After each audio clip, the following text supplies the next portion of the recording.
Hey guys, so real quick I'm going to show you how to do a double flare. This right here is a double flaring tool, similar to your standard flaring tool that you would use to flare gas line and whatnot, except for this one has got these little dies that come with it and slip into your various sizes of line. You can see this one does from 1/2 inch down to 3/16.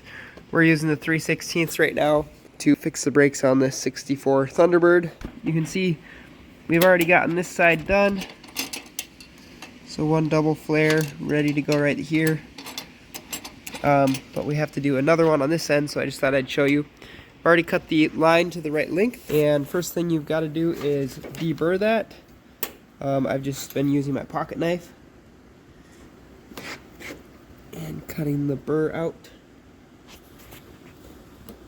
Definitely a scary way of cutting it out, but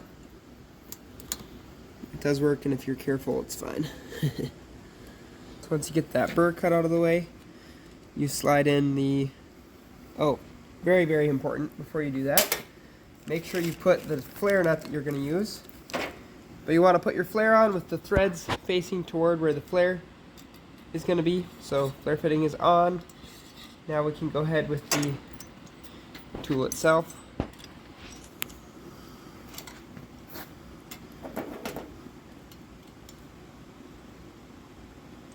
Now you're going to want to clamp this on with about 1/4 inch of the tubing sticking out.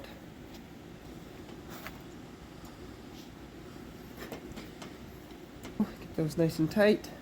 And then the flare tool just drops on.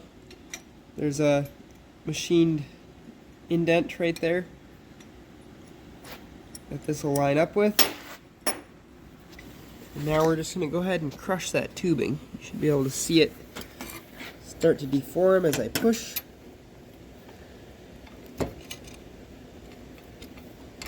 And you just want to go until you feel a lot of force.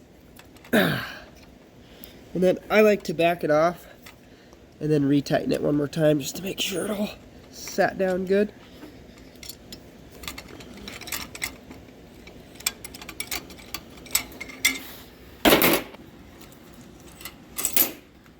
This off. Sometimes these pull out really easy, but sometimes they're a little difficult, so